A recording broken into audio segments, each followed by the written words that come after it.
see you. Holy, holy, holy. Holy, holy, holy. Holy, holy, holy. Holy, holy, holy. I want to see you. I want to see you. Thank you, Lord. Patuloy natin purihin ang ating Panginoon. Patuloy natin siyang awitan mula sa ating mga puso at minsan pa sa mga oras na ito. Patuloy natin imbitahan ang banal na Espiritu na nagbibigay sa atin ng kagalakan, nagbibigay sa atin ng kalakasan upang maging dahilan kung kaya naririto tayo ngayon. Walang pangamba, walang pag-aalinlangan na tumuloy sa tahanan ito upang patuloy nating maranasan ang pagpapala ng ating Panginoon, upang patuloy nating mapakinggan ang salita ng Diyos na nagbibigay sa atin ng kalakasan, ng pag-asa, kagalingan. At sa mga oras na ito, patuloy nating imbitahan ang banal na Espiritu na patuloy tayong pangunahan sa ating mga gagawin, pangunahan sa ating mga pagsasalusaluhan sa mga oras na ito. Oh, hallelujah, hallelujah, hallelujah. O banal na Espiritu, patuloy ka namin inaanyayahan. Patuloy kang manahan sa aming buhay. Yes. Patuloy ka namin kinakailangan, Panginoon. Amen. At higit sa lahat, Panginoon, patuloy namin maranasan ang iyong Amen. presensya. Amen. O hallelujah, Espiritong banal, manahan ka. Espiritong banal, manahan ka. Espiritong banal, tinatawagan ka. Espiritong banal, patuloy mo ako. Espiritong banal, kailangan sa ba? Espiritong banal, manahan ka sa bawat sa amin. Espiritong banal, manahan ka. Espiritong banal, tinatawagan ka. Espiritong banal, pakinggan mo ako.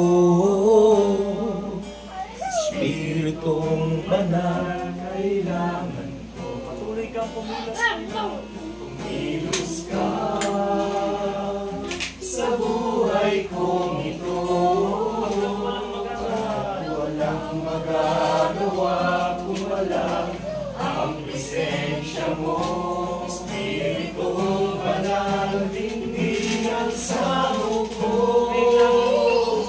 Kailangan ko ang patuloy mo. Espiritong banal. Espiritong banal, manahan ka. Espiritong banal, tinatawagan ka. Espiritong banal, pakinggan mo ako. Espiritong banal, kailangan ko. Kumilos ka, Panginoon. Kumilos ka sa buhay kong ito. Walang magagawa kung wala ang presensya mo. Espiritong banal, tingnan sa muko. Kailangan ko ang patuloy mo. Kumilos ka sa buhay kong ito. At walang magagawa kung wala ang presensya mo. Espiritong banal, tingnan sa muko. Kailangan ko ang patuloy mo. Kumilos ka. Kumilos ka sa buhay kong ito. At walang magagawa kung wala lamang kami sa mga oras na ito. Patuloy mo kami sinasamahan. Bilang sa bukod, kailangan ko ang pagtubay mo. Kumilos ka sa buhay kong ito, at walang magagawa kung wala ang presensya mo. Spiritong banal, bilang sa bukod, kailangan ko Sa huling pagkakataon, kumilos ka. kumilos ka sa buhay kong ito, at walang magagawa kung wala ang presensya mo. Spiritong banal, ringinan sa bukod, kailangan ko ang pagtubay mo.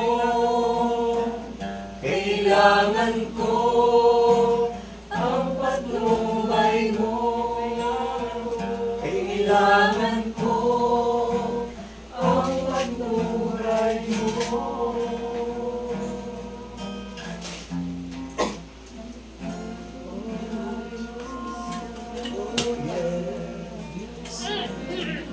Hallelujah.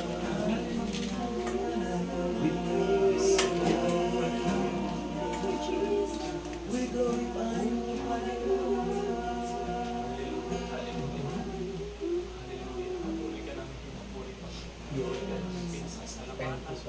Patuloy ka namin pinararangan sa mga oras. At sa iba, Panginoon, patuloy ka namin purihan. Sa puso namin, Panginoon, nais ka namin awitan.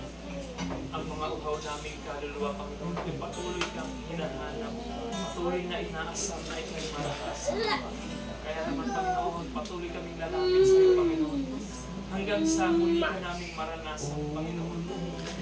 Patuloy kami, Panginoon, busy sa aming mga buhay, Panginoon. Subalit ang mas kailangan namin, Panginoon, ang iyong presensya, Panginoon. Hallelujah. Kaya patuloy natin siyang awitan nang mula sa ating puso. Hallelujah.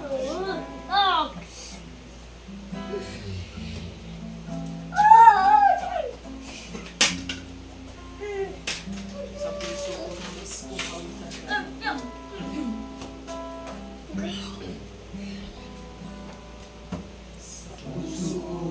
Nais kong mawitan ka,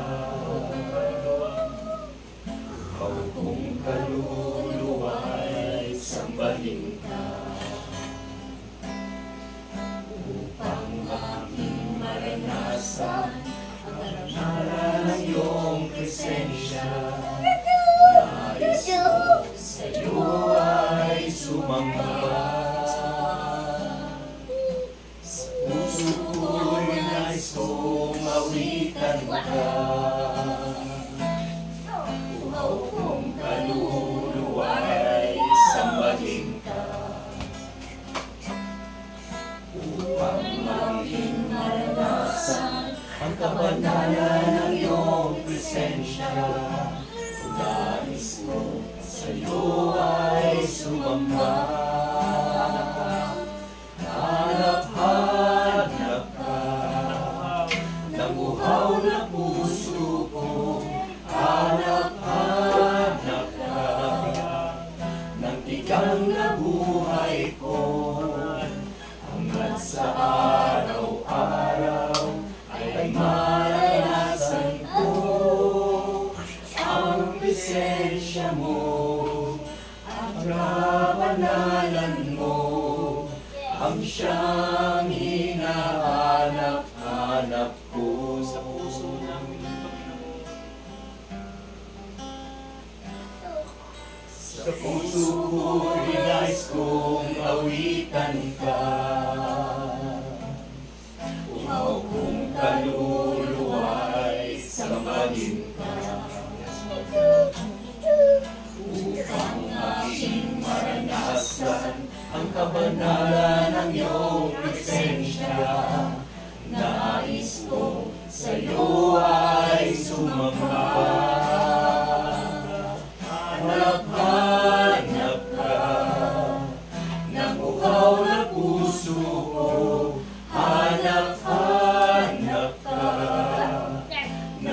tigang na buhay ko, hanggat sa araw-araw ay maranasan ko ang presensya mo, ang kabanalan mo, ang siyang hinahanap-hanap ko.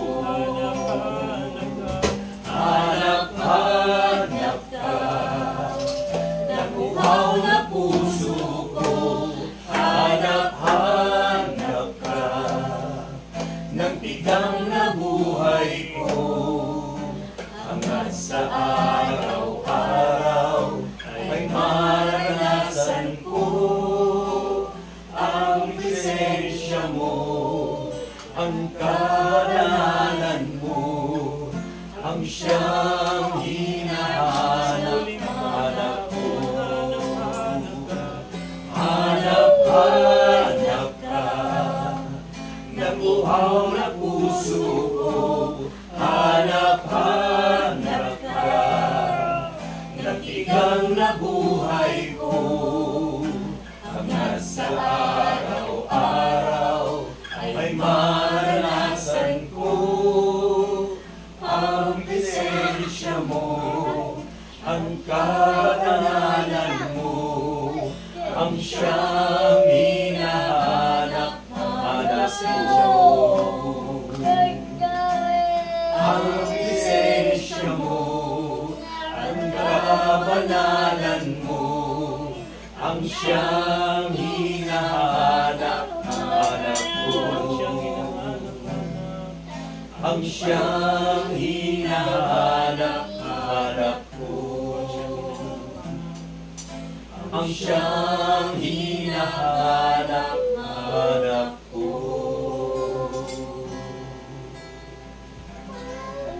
Oh yeah, hallelujah, we praise you, Lord God. We glorify your name. We magnify your Holy Spirit. We acknowledge you, God. We praise you, Lord. Oh.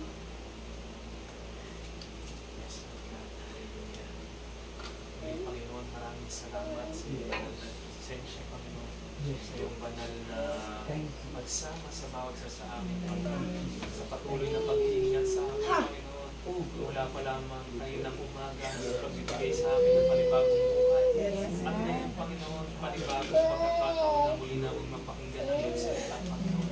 Minsan papatuloy namin itinataas sa iyo, Panginoon, ang iyong mabuting balita na aming pagsasalu-saluhan, Panginoon.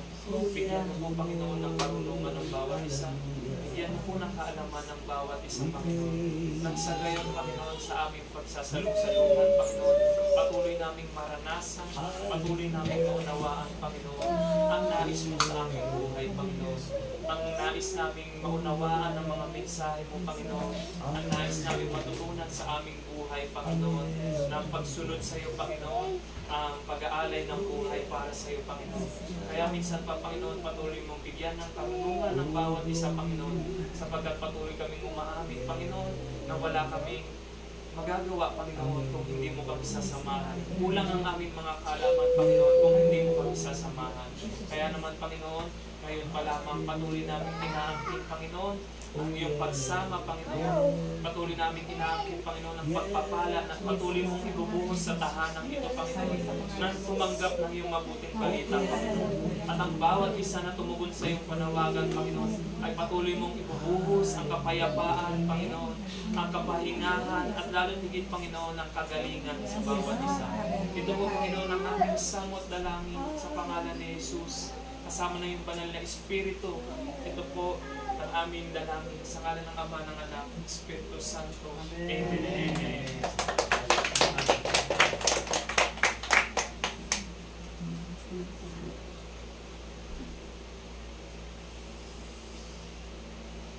Sige po, kung ating pong buksan ng ating Bible, at kung meron po tayong mga Bible apps sa ating cellphone po, atin pong hanapin ang ating gospel ngayon.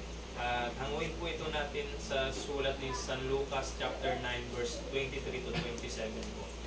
Ang gospel po natin ay hango sa sulat ni San Lucas chapter 9 verse 23 to 27.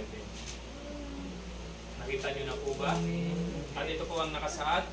At sinabi niya sa kanilang lahat, ang sino mang nagnanais sumunod sa akin ay kinakailangang itakwil niya ang kanyang sarili, pasanin araw-araw ang kanyang krus at sumunod sa akin.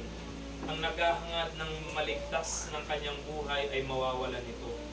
Ngunit ang mawalan ng kanyang buhay alang-alang sa akin ay magkakamit nito. Ano nga ang mapapala ng tao, makamtan man niya ang buong daigdig, kung mapapahamak naman ang kanyang sarili? Kapag ako at ang aking mga salita ay ikakahiya ni numan, ikakahiya ko rin siya ng anak ng tao. Pagparito niya nataglay ng kanyang karangalan at ang karangalan ng Ama at ng mga banal na anghel. Sinasabi ko sa inyo, ang totoo. May ilan sa inyong ritong hindi mamamatay hanggang hindi nila nakikitang nagahari ang Diyos. Mga kapatid, ito po ang mabuting balita ng ating Panginoong Jesucristo. Muli na natin Panginoong Jesucristo. Muli po pagpapain natin ating Panginoon. Mari na po tayo magsipo sa presensya ng ating Panginoon. At muli po, isa pong pinagpalang gabi po sa ating lahat, mga brothers and sisters. At muli po namin kinagagalak na muli tayo magkasama dito sa tahanang ito.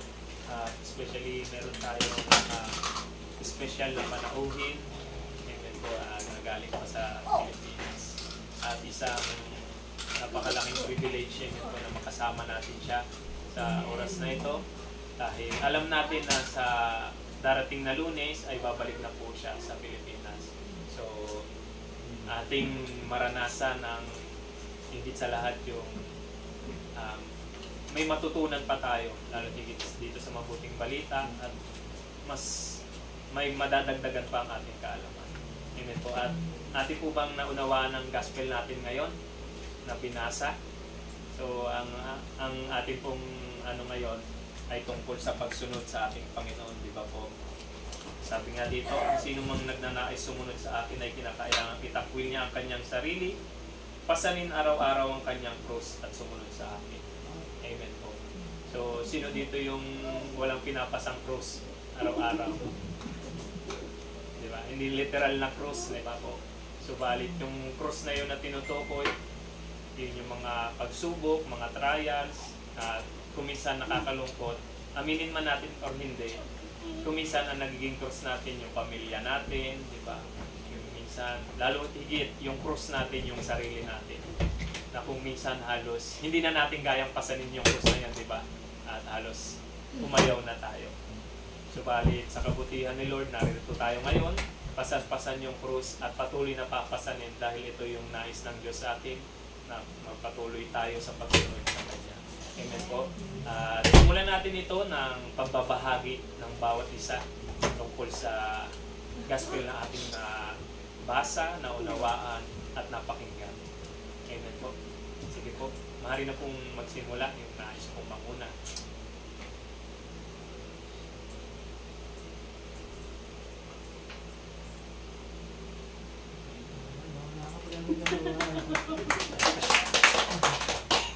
Magpapalang gabi po sa ating lahat at tunay nga lahat tayo ay mayroong kanya-kanyang dala-dala. No? Ang dala-dala ko ngayon po ay kay Antok. Hindi. Nakakasigla naman na makapamasyal. Pero sa kabila nung kasi yung biyahe, yung minsan yung kahit gusto naman ng tulog mo, no? Yung Antok talagang hindi nawawala eh. Yung kahit na 9 na oras o higit pa yung nagiging tulog mo, talagang hihilahin at hihilahin ka na Antok. Yun yung minsan nagiging pasanin. Bakit nga ba nalilate, naantok pa, nang gising. Kaya ako ang lagi ko sinasabi, hindi po pwede wala ako alarm. Kasi talagang lalo na pag may pasok, hindi pa ako nagigising sa oras. So, ang mga pasanin natin ay merong iba't iba rin yung timbang. Ano po, merong mabigat, merong magaang. Kung paano natin ito dadalhin. Hindi na lang po siguro po pwede nating gawin.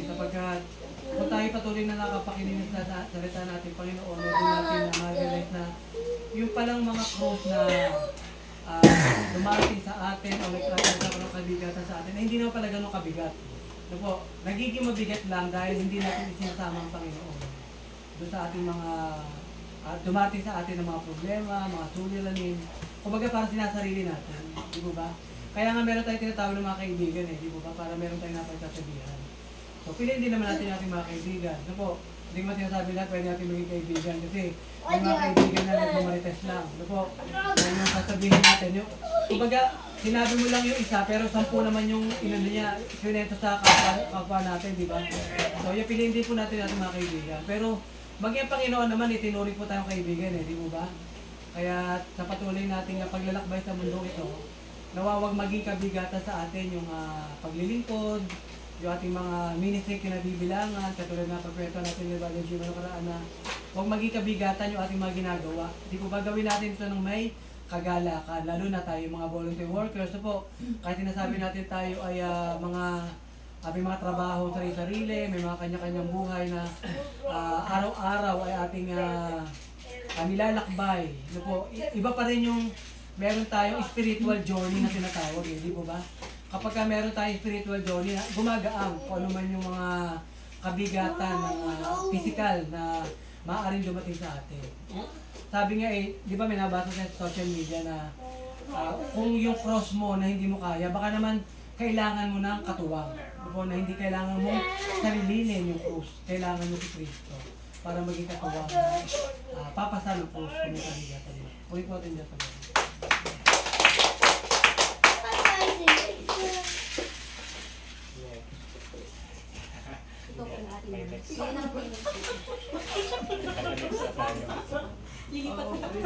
Lilipat ka na pa.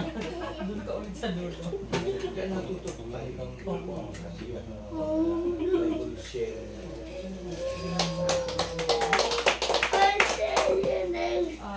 Dito naman po sa binasa natin sa makailan lang. Bilang pamumuno sa gawain, ito talagang hindi na. At siyempre, hindi man lang ibig sabihin na naglilingkod sa Panginoon ay pares kayo ng iniisip. So, may kaliwa, may kanan. Kaya, minsan nasabi ko dito sa taga-table na sa mga panahong ito ay naging tayo ang nangunguna sa gawain. Kaya yung pabigat. Mahirap yung imbis na tayo ang magbigay ng kagaanan sa ating kapwa, tayo ang magpabigat. Kaya sabi ko, huwag kayong magpabigat sa gawain ito.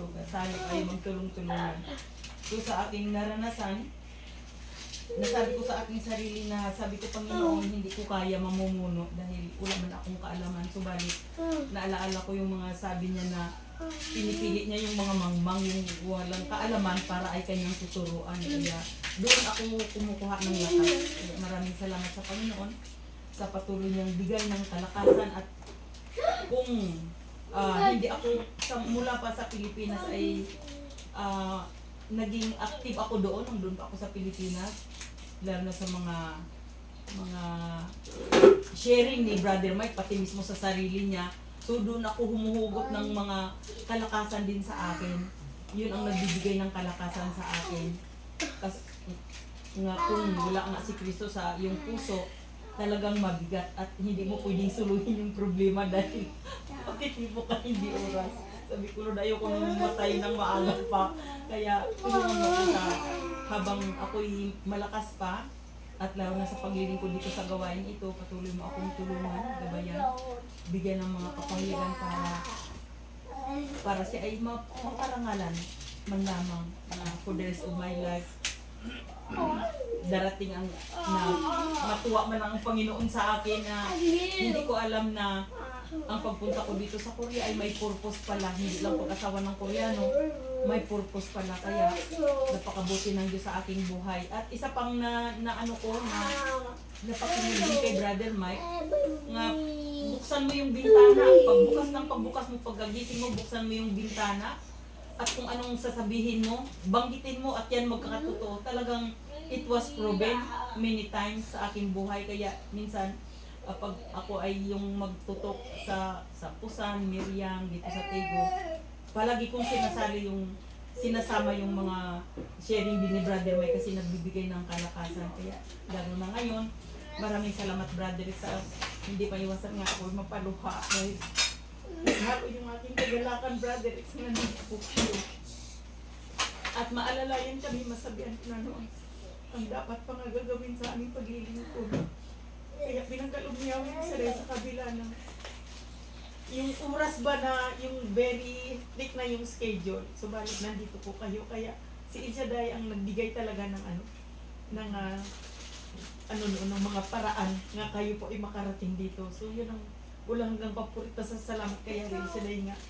Ang aking paglilingkod ay hindi lang kung pakitang tao, subalit sa Panginoon hindi man ibig sabihin na ako ang namumulot dito sa buong Korea. Uy, mag-utos ka na lang. So, hindi naman eh. Subalit yung mga kapwa-lingkod na hindi man maiwasan. Yung sabi ko kanina may mga positive, negative kasama talaga yun sa paglilingkod. At ang pinakamaganda na binibigyan niya ako ng kalakasan at mga kapahigan. Kaya purihin si Yahweh sa kanyang pagtutulog. Walang Asawa mo ay Korean. May anak. Wala po. Ang hindi na maganda yung aking brother, yung marriage life ko po ay nag-divorce na po kami.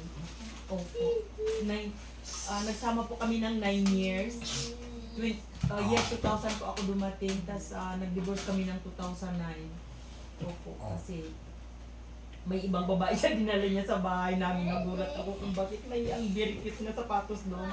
So akala niya siguro yung panggabi ako kasi ang trabaho namin dito isang linggo panggabi, isang linggo pang araw. So akala niya siguro panggabi ako. So pag uwi niya, hindi niya akalain nga umuwi ako. May nadatnan ko yung babae sa bahay namin. Tapos parang ako yung mga ringgo-ringgo na.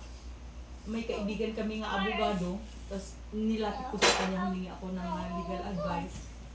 Kaya sabi ko, ang hiniling ko sa Panginoon, huwag mong ipahintulot nga mabulok ako sa poder ng asawa ko. Sabi ko sa kanya, huwag mo naman. At isa pa nga, dagdag ko sa kanya, sabi ko, gusto ko Panginoon na lumalakad sa daan na taas noon kasi ayaw kong katago-tago. Ay, si Marcelina may ibang lalaki nga dito ganyan. Sabi ko, gusto ko Lord nga, lalakad ako sa daan nga taas no. So yun ang pinagalob niya sa akin. Sabi ko, huwag mo lang ipahintulot nga ako'y mabulok sa poder ng asawa ko. Tapos yung may stepson po ako at saka stepdaughter. Kasi divorce din po siya ng una. Tapos sabi ng anak na lalaki, kasi nag-adik yung ng lalaki brother. Tapos sabi niya sa akin, sabi niya sa tatay niya, apa ang mami, kasi mami tawag nila sa akin. Dalhin natin ang mami sa probinsya at patayin, sabi niya. Kasi nagda-drugs na po siya eh. Sabi ng tatay niya, huwag kang magbiro ng ganyan. Sabi niya, hindi ako nagbibiro. Sabi na, subalit napakabuti ng Panginoong Brother Rex dahil yung picture ng anak ko, ng stepson ko, dala-dala ko yun. Sa loob ng 10 years, dala-dala ko yun. Tinataas ko sa gawain, tinataas ko sa misa. So hindi ko akalain na ang Panginoon kumilos din sa buhay niya. Nung 10 years talaga mismo, nag-meet kami ng anak ko, so nagyakapan kami, binago siya ni Yahweh El Shaddai. Kaya napakabuti ng Diyos sa akin. Sa kabila man na naghiwalay kami ng tatay nila, pero nag-reconcile po kami dahil ng anak, pati ng anak na lalaki. So, tinreat nila ako ng lunch 2 times. So, maraming salamat sa kabutihan ni Yahweh El Shaddai nga, dininig niya yung aking mga panalangin. Yun ang sabi ko, yun ang pinakamahal na sa buhay ko na yun ang ginawa ni Yahweh. Siya din yung pinakinggan niya yung aking mga ginagawa sa kanya. Yun po.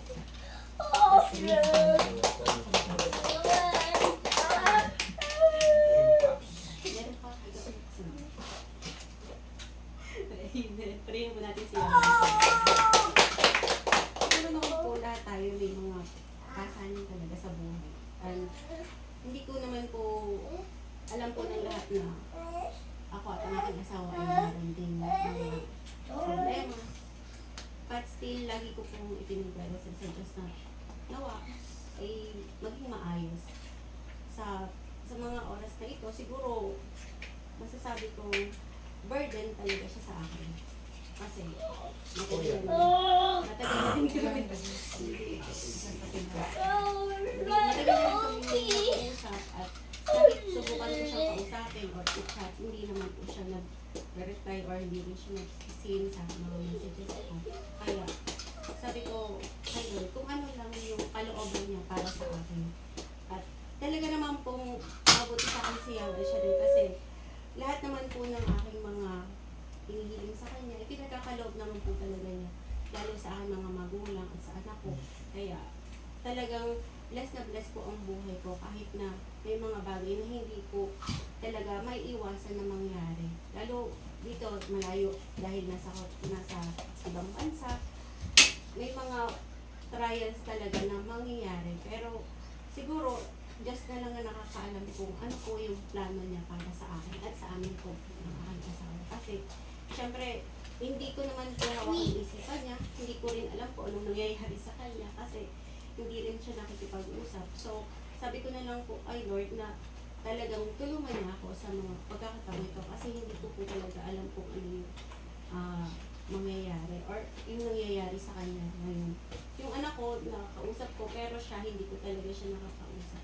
Kaya sabi ko, sana pagdating ng time na ano yung kanya maging desisyon, yun na rin po yung aking maging desisyon. Kasi mahirap po sa kalagayan ko ngayon na narito at syempre, itinataguyod ko po yung anak ko dahil kahit po nung nag-enroll kasi college na po yung anak ko, eh, hindi rin siya nakikipag-usap sa akin. Kaya, lagi ko pong ipinagdarasal sa Diyos na sana, ano man yung plano niya sa kanyang buhay or plano niya para sa amin naman, alam po dapat.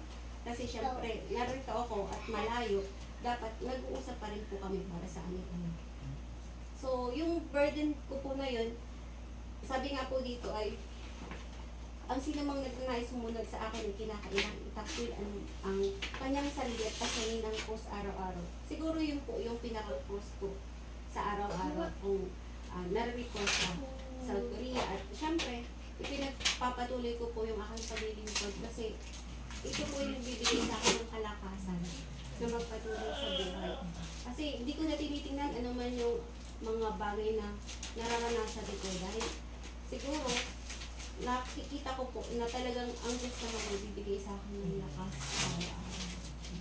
Kaya sabi ko nga po, ikaw na sa tuwing gigising ako sa araw-araw, sinasabi ko po talaga, Lord, salamat kasi buhay pa ako. Siguro may purpose pa. At saka, nagpapasalamat ako kasi kahit na matagal na po ako dito, talagang ginagabayan po talaga ako niya and siya dahil kami pong lahat.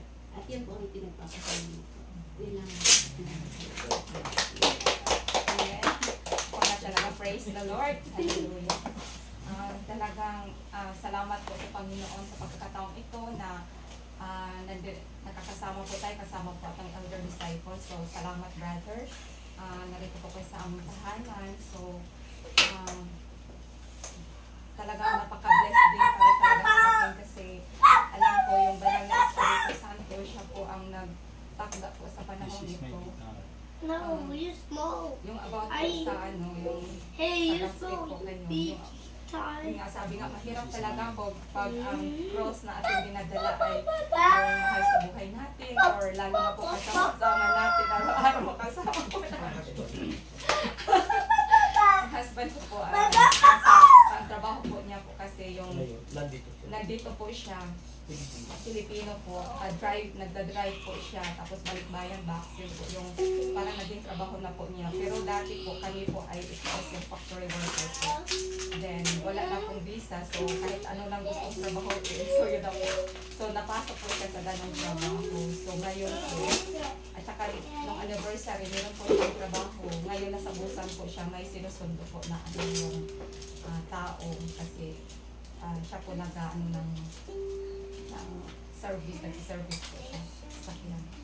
So, yun nga, hindi lang na-service po si Brother X kanina bukas na po. So, talagang napaka-challenge po sa buhay na meron po tayong cross. So, ang napakaganda talaga para sa aking buhay na nakilala ko po ang Panginoon na nagkamit po akong relasyon sa Diyos kasi siguro kung naiyak ako. Siguro kung wala pa talaga ako nito na nakasali sa gawain ito kasi dito ko lang talaga natagpuan ang itong gawain ni El Shaddai. Natagal na po, 2007. 1 year pa ako dito sa South Korea. Dalaga pa po ako noon. Tapos, yun po, nung nasama na po sa gawain, doon po yung alam ko na, kasi talagang medyo, wala talaga ako masyadong alam sa salita ng Panginoon, nakinig lang sa misa, pero yung talagang relasyon kung ano talaga ang Panginoon. Kasi dati po talaga, Brother Rex, sa totoo lang po yung banal na Espiritu Santo tingnan lang. Kasama po namin si Sister Jo, Sister Giselle and Brother Fernand. Sabi niya, Sister, kasama natin ang banal na Espiritu Santo sa araw na ito. Kasama natin pag-uwi.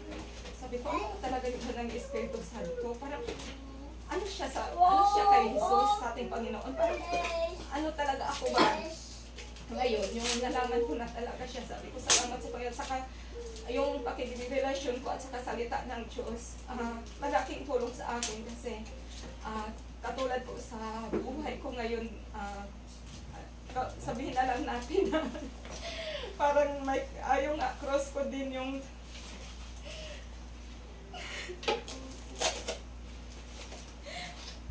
brothers ko. Kasi alam naman po ng iba na kasi pag may over na lang po na mabait naman po siya, brother. Siguro po natugso lang siya. Nagkakaroon po siya dati ng siyempre sa trabaho niya. Siyempre pogi yung asawa ko. Mabait, masipag, maligtawa na lang natin. Masipag maghanap. Kahit parang ayaw niya, parang maraming nag-ano sa kanya. Yun po ang sabi niya. Pero hindi siya natokso, siya ay pinag. May ganun po talaga, Brother Rex. Babae kasi ng Siyempre, po may mga ganung pangyayari. So, dati ay, ano ko lang, yung hinala ko. Tapos talagang napatunayan ko na ganun ng totoo. Kasi siyempre, kayo ano lang, ay hindi yung tatanggap.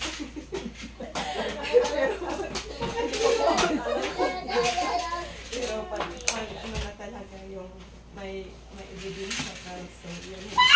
So yun po ang naging ano ko. Kasi dati po talaga, siyempre tayong yung asawa, naglilingkod po sa Panginoon, yung inaasa mo na kayong buong family, yung head of the family, ay siya po ang maging head sa spiritual, sa tahanan, hindi lamang paglilingkod, pag-provide sa material, so, lalo na po sa spiritual. So, sabi po, kasi isa po yung anak namin, kasi tatlo po ito, lalaki, ang isa po is nasa Pinas, is 13 years old na po. Dito rin ito na. Sabi ko dati pa sa kanya, magbago ka na, magpakabait kasi ang anak natin lalaki. So, hanggang naging dalawa na, ganun. So, ang kabutihan talaga ng Diyos ay yun ang pinapasalamat ko sa kanya kasi kahit pa paano talaga hindi ako natina sa ibang mga advice ko, diba? Ano pa ang ginagawa mo ko? Ano yung sitwasyon ko, laging katulong anak ko or dalawa na anak ko. Sabi ko, ayaw mo ba parang, kung di mo na kaya, alisan mo na, hiwalayan mo na, parang mga ganun pa. Pero, yung mga yun na, dahil ko napakita ni Brother Mike na ikaw ilang ng tahanan, dito ka sa bahay mo, huwag kang aalis kasi paano yung, tapos, sabi, ang demonyo, ang Satan siya, ang ginugulo ngayon, ang tinatarget niya is ang family. So, yun po ang palagi ano po dito sa isipan ko. At saka, yun po ang mag-intercede kami, yun po ang prayer namin na ang mga family magkaisa. Sabi ko, kasi may time ko na oo, alis na po. Sabi ko, hiwalayin ko na. Talagang maraming beses na. Sabi ko, ako nag-pray sa intercession na ganun. Pero ang gagawin ko, sa time po yan na magpurihin or yun siya dahil habang nagpupuri kami, yun ang pumapasok sa isipan ko. Kaya salamat sa Panginoon. Hanggang ngayon, nandito pa ako nakatayo. Yun ang palagi kong hinihingi na prayer ng Diyos na patuloy pa rin akong malakasin sa Espiritu kasi yun nga, hindi madali. Dalawang anak ko Mag-ihayan sila dati. Talagang gusto ko talaga mag-attend, gawain, o mga mas. Minsan sabi niya, kasi parang inaalala din yun sila, lalo na pag mga weather dito, winter or summer, sobrang init, lamig. Sabi niya, ka daw, sabi, may anak ka, huwag ka lang mag-isaya sa kanila kasi sila walang anak, ikaw may anak. So, bakit ka pa sa kanila? Mas pag nag-ilit ka, o sino magbantay sa kanila, kasi minsan wala talaga din siya. So, yun sa akin, alam ko, kaya ko yun eh. Kung kaya ko sa sarili ko na gano'n. Minsan lang nasaktan ko kasi mga iba na yung mga sinasabi sa akin. Pero, binabaliwala ko lang at saka minsan naging okay naman siya. So, yun ang ano ko lang talaga yung sa prayer na kasi alam ko na ang Diyos ay nasa kanya din, patuloy na sumasama sa kanya kasi yung sa pagka-drive po talaga niya kasi TNT din po siya pero may driver's license naman. Sa dami nangyayari po, Brother Rex, na nakabawala siya, tapos may polis na, pwede na siyang mahuli. Tapos yung isa pa, yung nandito po, yung first time po kami dito sa bahay na to, nag-iyak yung isang anak ko, napupunta ang polis dito, ang dami po sila. So, paano po yun siya yung hulihan. So, akala ko talaga mahuli na kami. Pero, sabi ko, kahit makasalanan kami, ang Diyos ang napaka-open. Patuloy pa rin siya sa amin na nagabay. Sabi ko, Lord, special na talaga para sa amin na huwag kami tinong kami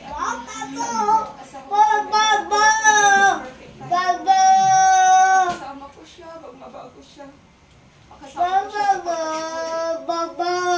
Panginoon. Yun ang talaga ano ko, prayer ko na makaisa kami sa paglilingkod sa ating Diyos. Kasi yun ang napakaganda talaga na ang head of the family, siya po ang head sa lahat, lalo na po pang spiritual. So yun po talaga ang napakaganda sa mga preachers. So hindi kasi kaming babae is under na kami sa amaing o sa lalaki. So yun po talaga ang pinapasalamat ko kay Lord. Kahit pa paano, niready po niya ako sa mga pagsubok na ito. Meron na po ako, natanim na po ang salita ng Diyos. Kaya yun ang pinapasalamat ko talaga kay Lord. Kaya purihin siya. Amen.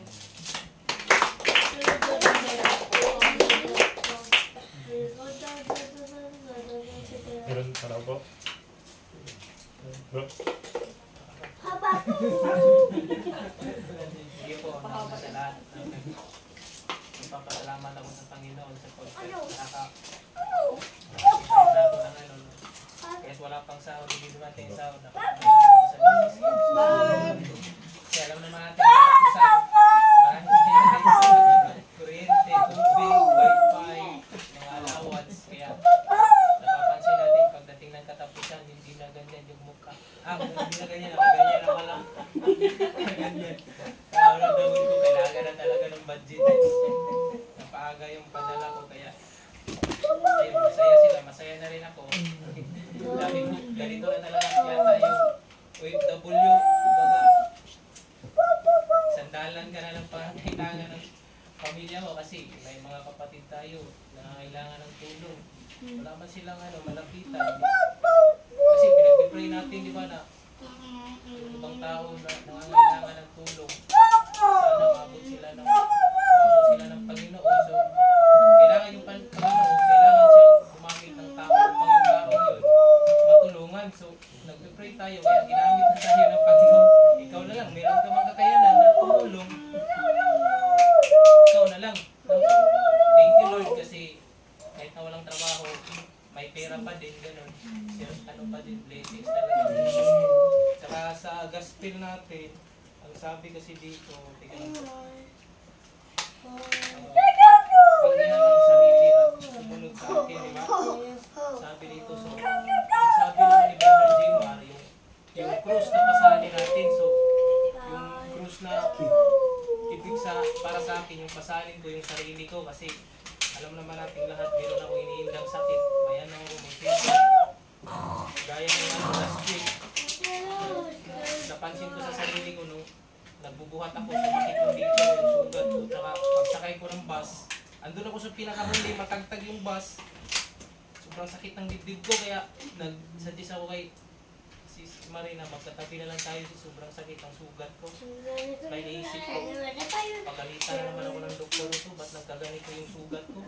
Malapit na sana yun, tapos nagkabuhay na naman.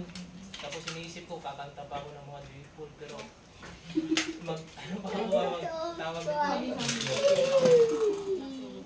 Pero kahit na alam ko yung kahit na alam kong mayroong kalabasan na gano'n na mabubuhay yung sugat ko, hindi pa rin ako natakot sa gano'n kasi alam ko yung sakripisyo para kay God naman.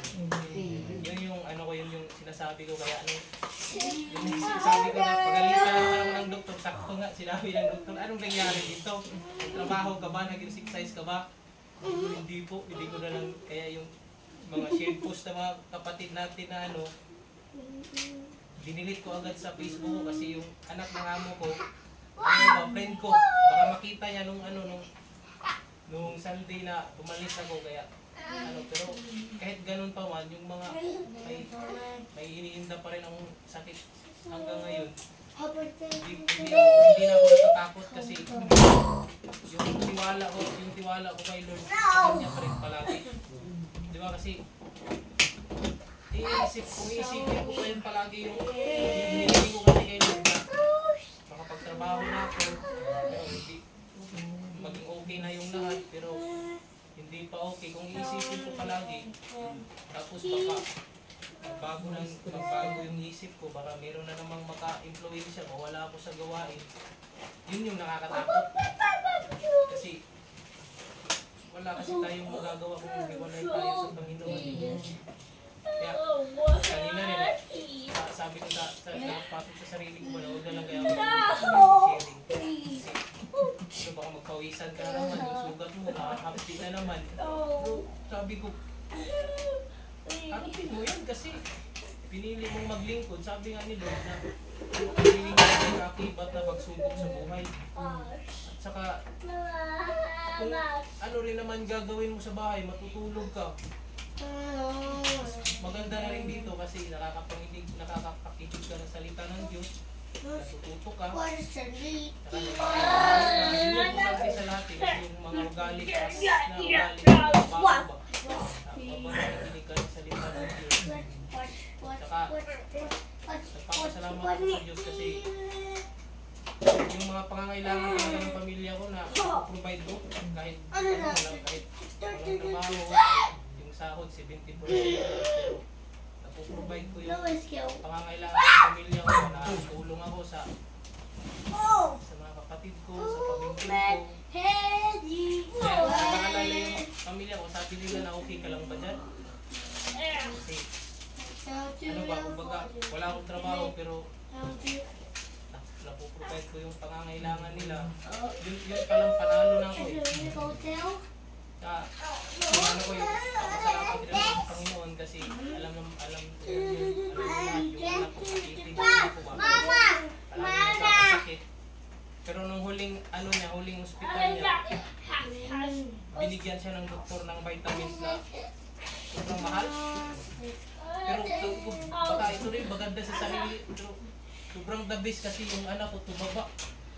Lumakas na kumain ba, panahingi na. Panahingi. Tapos napansin ko rin kasi dati palagi siya nilalagnat. Ganun. Pero ngayon hindi na kasi yung mga pinsan niya naglagnat. Siya hindi makakita yung resistensya niya.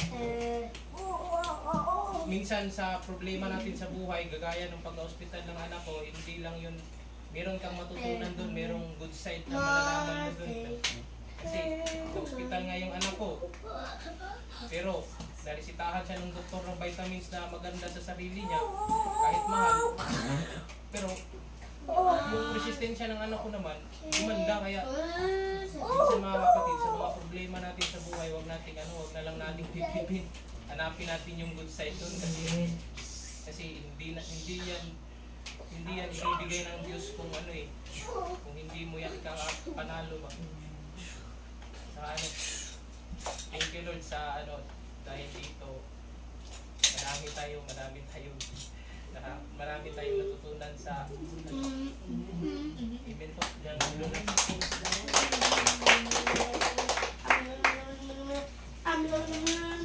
Nais ko rin po mag-share kasi naisip ko rin po about din sa pagsiserve tong gospel natin ngayon. Nais natin sumunod kay Jesus, itakwil natin ang ating sarili. I-share ko yung sa magulang ko kasi ang magulang ko po ay no read no write po talaga sila. Kasi yung tatay ko po hindi nakagraduate siya ng elementary. Although may pera sila, hindi siya nagsiyagang mag-aral. At yung nanay ko naman po, kulang sila sa financial, pero yung kagustuhan niya makapag-aral, ang naging hadlang naman po yung magulang niya. So hindi po sila nakagraduate ng elementary kahit elementary po. So ano po ang nais ko ngayon dito? Kasi yung nanay ko po, kapag halimbawa po na parang na dumadating ako sa time na parang sabi ko gusto ko muna mag-lilo, mag-start muna sa paglilingkod. Pumapasok sa isip ko yung time na bago pa lang yung nanay ko, nung time na kasama niya yung kuya niya sa gawain, at nung time po na inoperan po sila na kailangan merong assistant coordinator, may coordinator sa gawain. Kasi kung wala, hindi tayo makakapagtayo dito ng shop ng gawain po. So, ang sabi ng nanay ko lagi sa amin ng kapatid ko, anak na hindi ko kayang tanggapin yung obligasyon na to kasi alam ko sa sarili ko na hindi ako marunong magbasa, hindi ako marunong magsulat. Alam ko yung pagkukulang ko. Pero alam niyo po, pinatunayan niya pa rin talaga yung sarili niya na sumunod sa Panginoon. Kasi alam niyo, parang yun yung malaking sampal sa akin na sabi ko,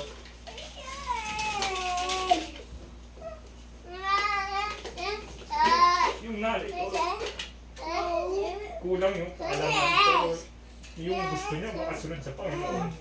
Andun yung puso niya, pero samantalang ako,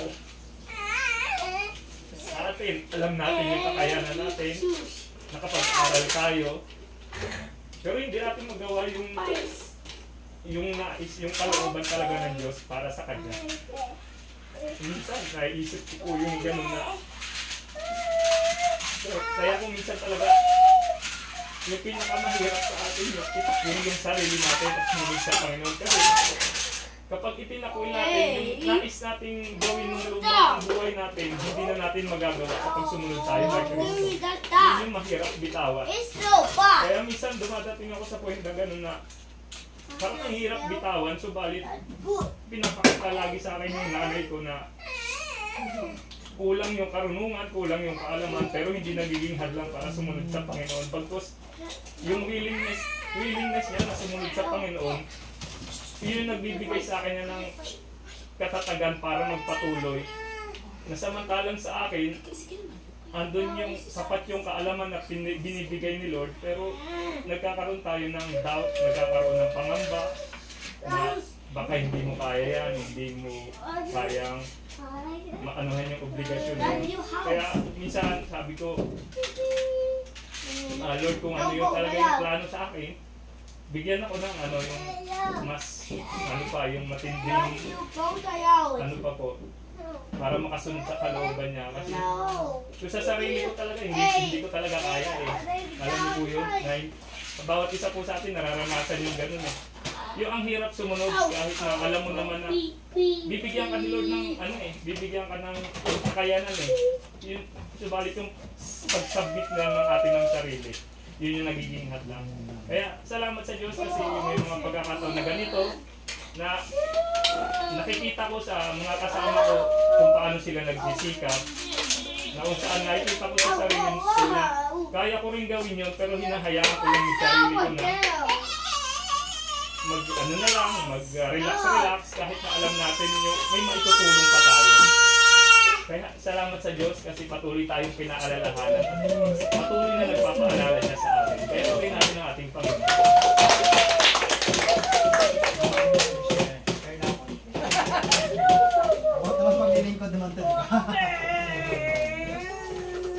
Lately lang talaga kami anniversary na time.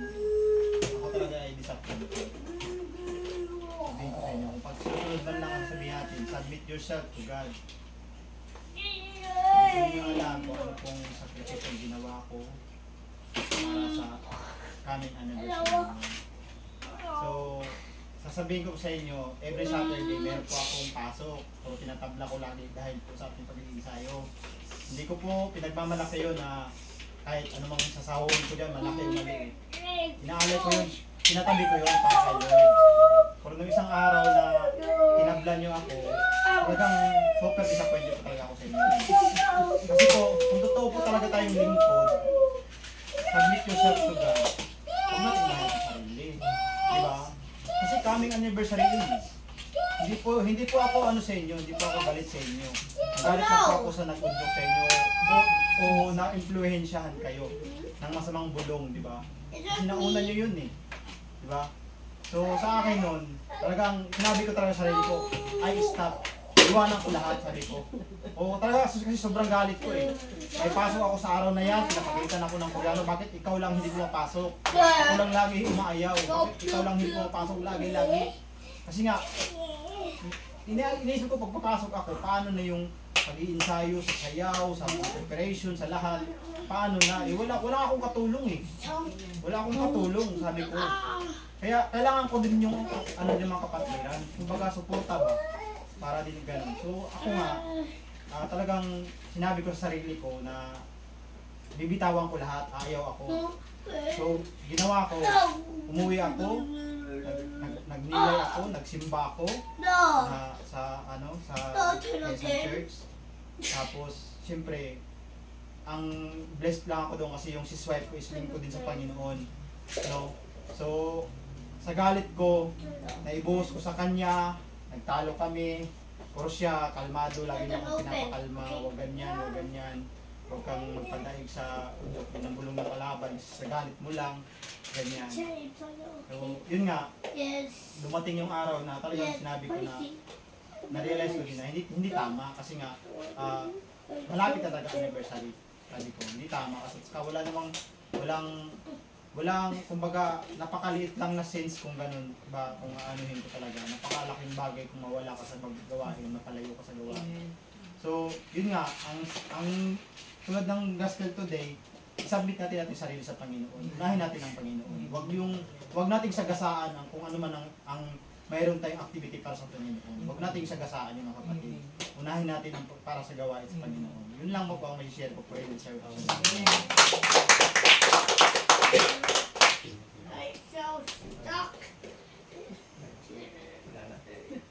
Okay.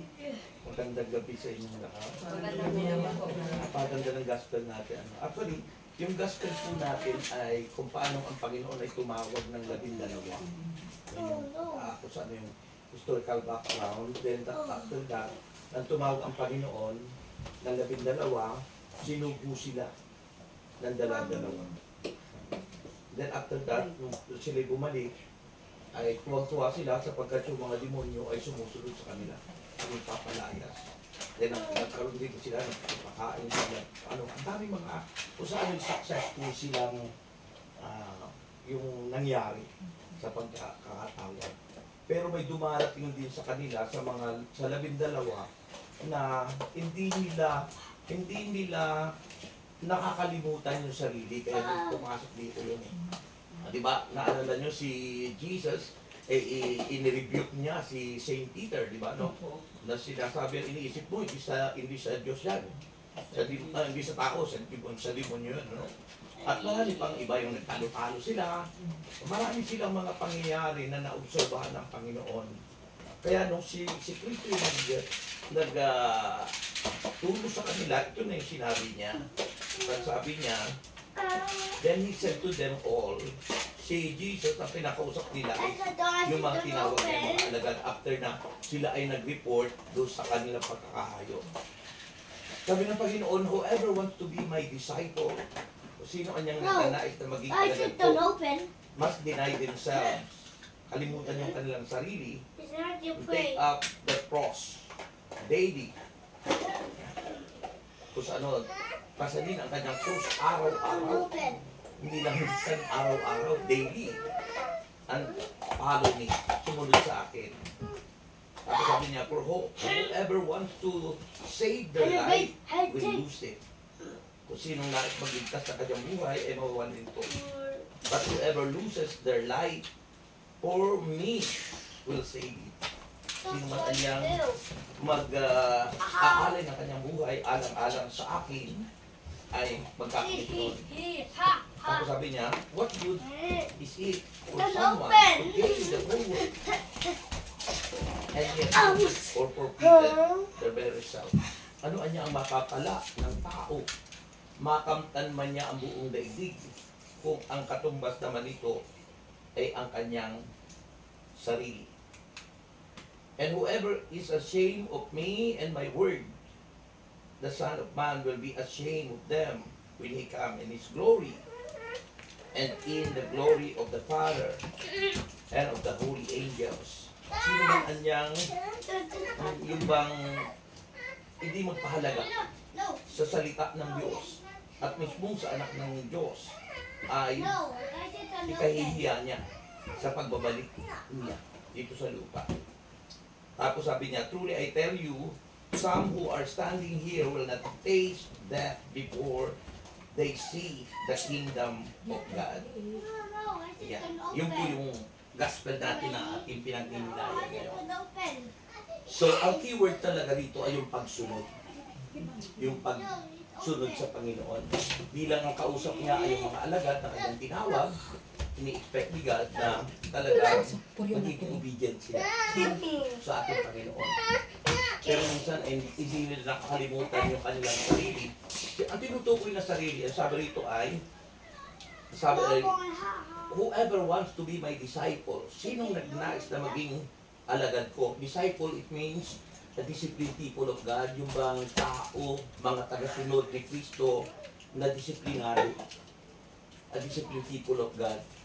The root word ng disciple, it means discipline. Disciple of Christ. Ano? Discipline. Yan. Sabi ron, whoever wants to be my disciple,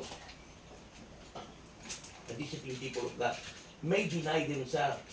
Yung tinutukoy na kalimutan ang sarili, yung ating human nature, yung ating pagkatao.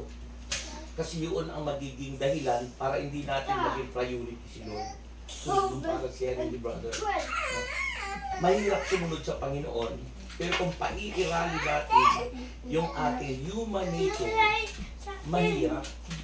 Kasi sa human nature natin, ang priority natin lagi ay ang sarili natin. Pero sa spiritual, kung gusto ng Panginoon, ang priority natin, ang number one natin, ay lagi ang Panginoon. Kaya yung tinutulong nito, how must deny themselves, kalimutan ang kanyang sarili, yung ating pagkatao, human nature, kalimutan. Halimbawa, tayo magkagalitin. Dapat pag nasa Panginoon tayo, hindi tayo magkagalitin. Baga, mapagpipigilan mo, sabi nga na, yung Holy Spirit andyan to take over us. Yun yun. Diba? Siya naman yung gagawin sa atin, siya ang magbibigay sa atin ng mga fruits para makontrol natin yun. Diba? Ano? The fruit of the Spirit, self-control. Kapag hindi natin binigyan ng pansin yung Holy Spirit, talagang yung sarili natin ang masusunod. Pero once we accepted Christ, the Holy Spirit is working with us. So, kumikilos siya sa atin. At pag kumilos siya sa atin, at binigyan natin ng chance, kaya sabi ko lagi, take over Holy Spirit in my life. Para doon tayo nakagitay sa banal na Espiritu. Yun, I think that is the secret to deny ourselves. Ano? Para makakalimutan natin ang ating sarili, yung maging dependent tayo sa presence ni Holy Spirit. Kasi pag hindi tayo dependent sa presence ng Espiritu Santo, mangunguna lagi sa atin. Ayaw natin patatalo, ayaw natin na magpapakumbaba. Yung pride kasi ang umiiral. That we are proud of ourselves. Hindi yun ang sabi ng Panginoon. Kung nais yung sumunod sa akin, disciple of God, must deny themselves. And they sabi doon, take up their cross daily and follow. In other words, yung cross na yun, it's symbolizing the suffering, trials, testing, persecution, lahat ng yun. Walang naglilingkod sa Diyos na hindi dadanas ng suffering.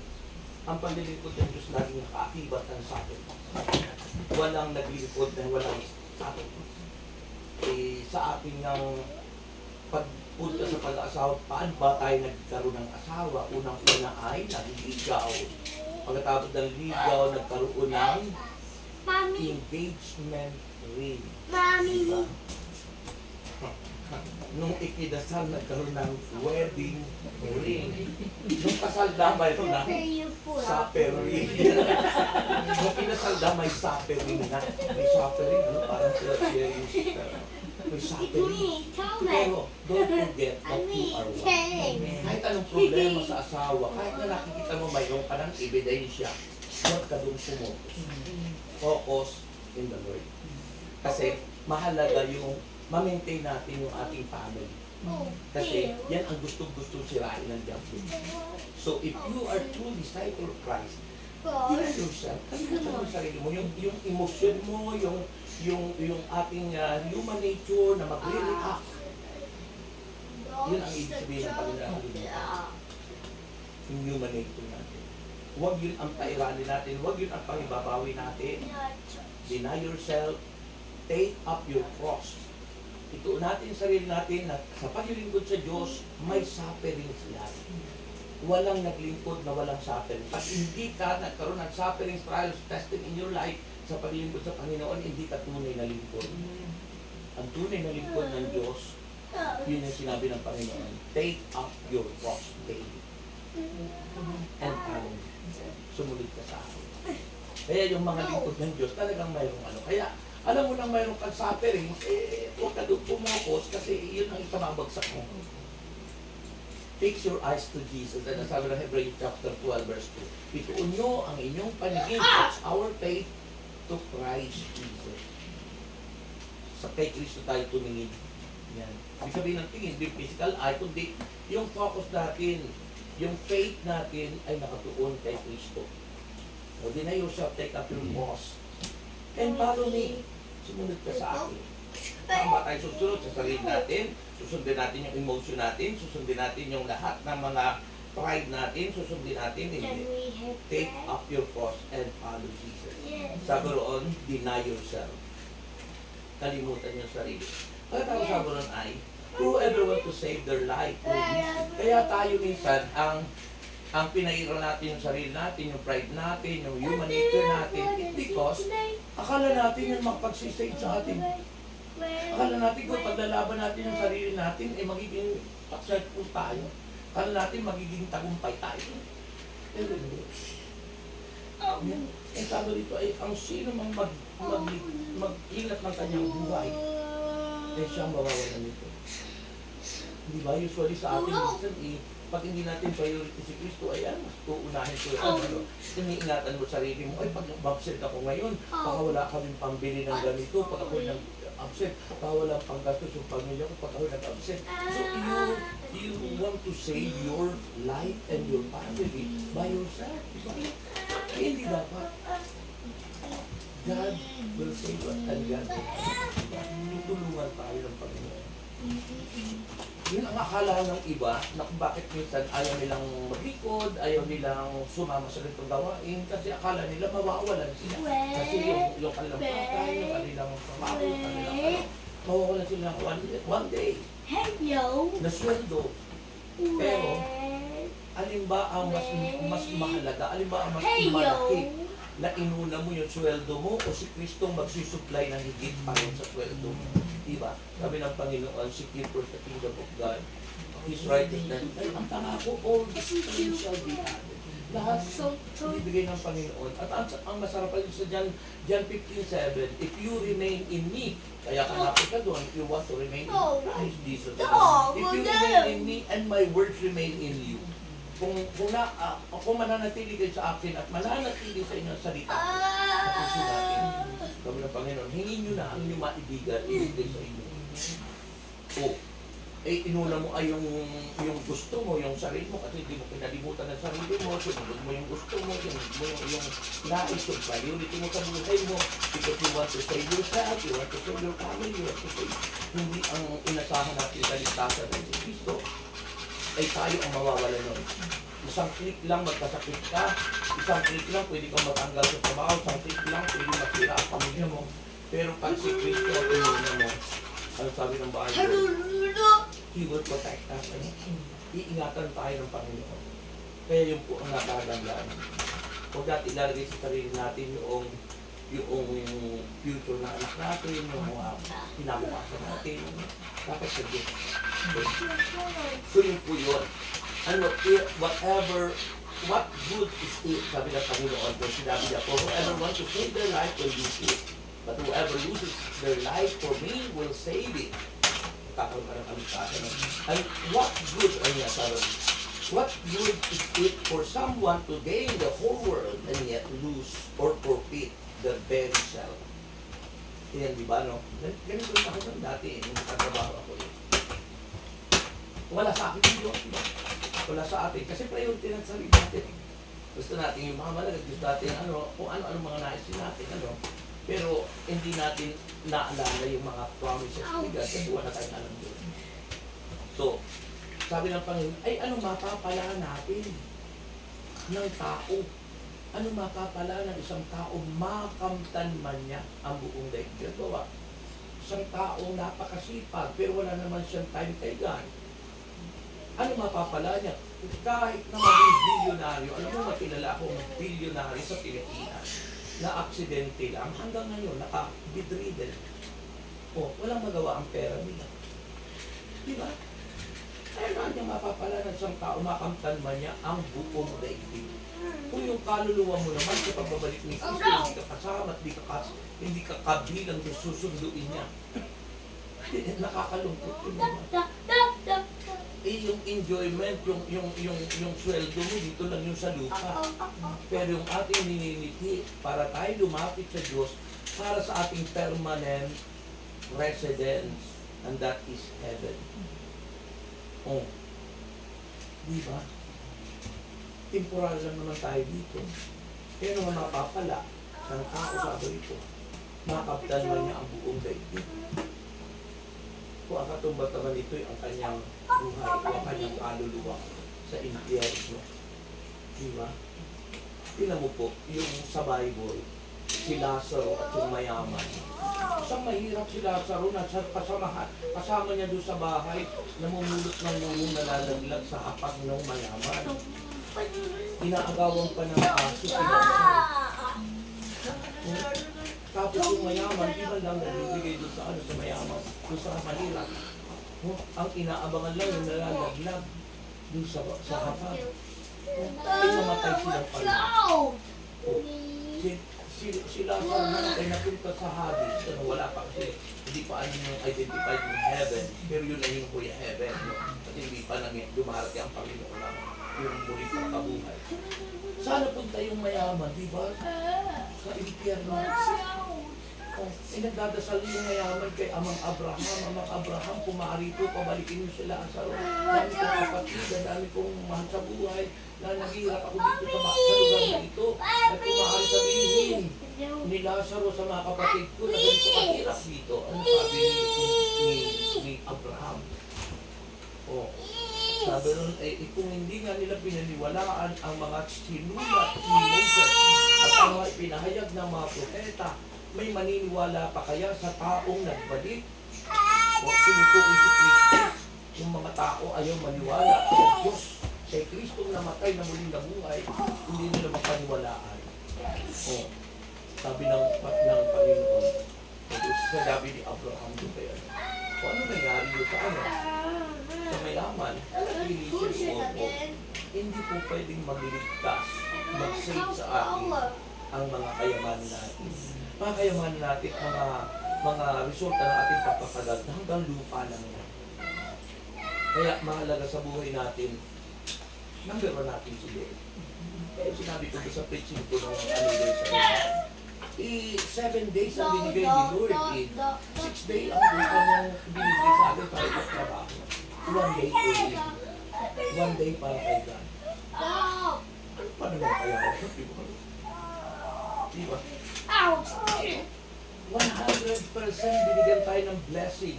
Ang hinihingi lang ng Panginoon, hindi natin sa atin, 10% lang para sa Kanya. At hindi pa sa atin yun. Kung tayo nagtatak sa government, parang taxes natin sa Diyos. Iba yung tithes. Ibinabalik lang natin as a sign that we are loving Him, na tayo nagmamahal sa Panginoon. Pero minsan, hindi natin binabalik yung sa Kanya. Bakit? Kasi pinapahalaga natin yung sarili natin. Hindi natin nakalimutan ang sarili natin. Ang sabi ng Panginoon, deny yourself. Kalimutan mo.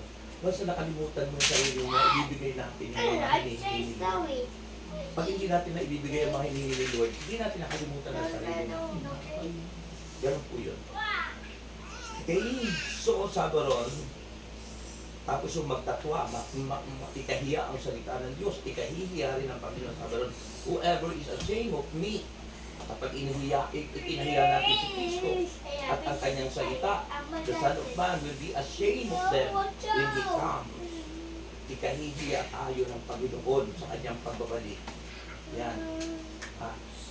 Man will be ashamed of them when He comes in His glory and in the glory of the Father and of the holy angels. Isipin mo. Yan bang purpose ni God? Bakit tayo ay bakit ba siya babalik? Para sunduin yung nagkalimot sa sarili, yung nag-cheat up na maging disciple of Christ. Yun ang purpose niya, para sunduin yung mga pinagalimutan sa sarili. Hindi kasama dun yung hindi kumakalimot sa sarili. Ang kasama lang sa susundin ng Panginoon, yung kinalimutan ang sarili, pinasan ang kanyang krus araw-araw at sumunod sa kanya. At ang inaasahan natin yung pagbabalik niya na tayo ba kasama. So, yun po yun ang nais ng Panginoon.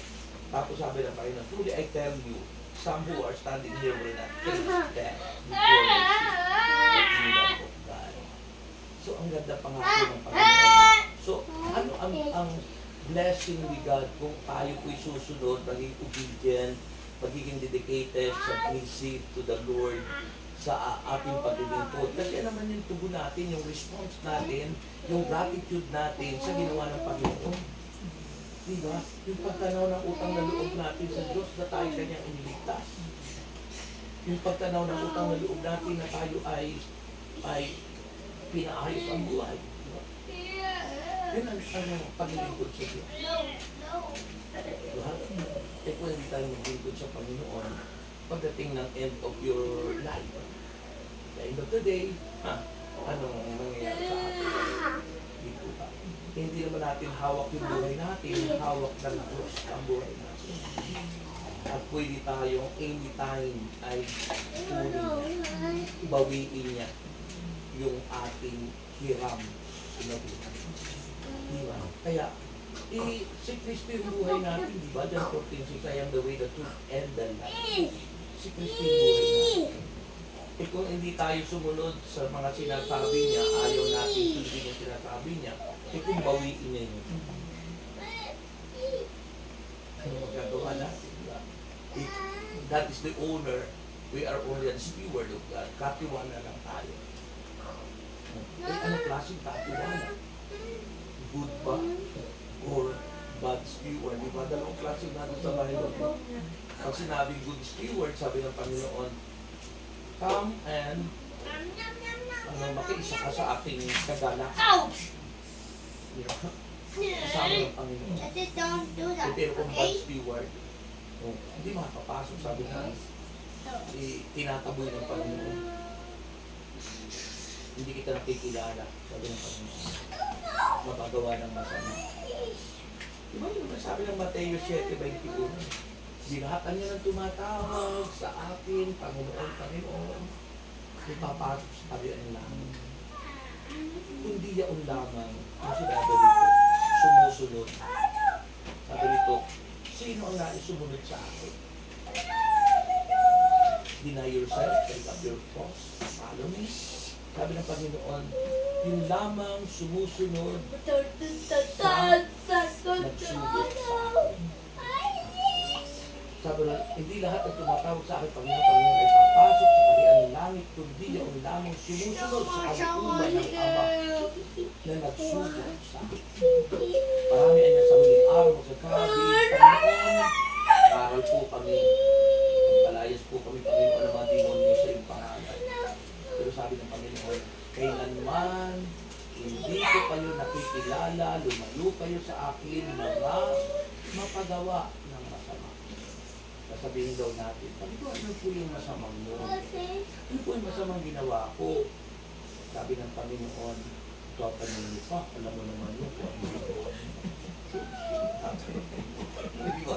Minsan, sinasabi pa natin, alam naman natin yung bali at masamang ginawa natin, di natin ikinonfess. Yun yung tinutukoy yung hindi ikinonfess. Kasi lahat ng kinonfess natin, kinalimutan natin. At mahalaga ang confess. Kasi lahat ng sinasabi ng natin sa Lord at hiningi ng tawad ay nakakalimutan na natin. Pero sa mga hindi natin pinoconfess, doon ang magpapaalaala sa atin. Wala namang hindi nakakasala. Closer from the glory of God. Wala ka namang banal sa atin, nagsisipat niya. Ba? Kailan ba nagiging banal ang tao? Sabi ng Bible, no one is holy. No one is righteous except God. Wala niyang matuwi. Walang banal. May isa man. Diyos lang. Oh. Kailan tayo magiging banal?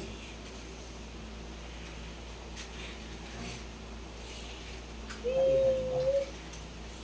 Ayun, sabi ng Panginoon, kalimutan ang sarili. Pag kinalimutan natin yung sarili, yung kabanalan ng Diyos ay i-impart sa atin. Ibabahagi. Kasi siya lang yung banal. But God imparted to us His holiness, His righteousness, once we denied ourselves. Once na pinalimutan natin sarili. Kasi we become the temple of God. Mananahan ang Diyos sa atin. Dahil ang nagpapabanal sa atin, the sanctifier is the Holy Spirit. Yun ang nagpapabanal sa atin. Hindi ba pwedeng manahan sa atin ng Holy Spirit kung namumuhay tayo sa pahangalan o kasalanan? Eh, ang ganda ng pangako ng Diyos, meron tayong repentance. Kaya mga nag-repent tayo.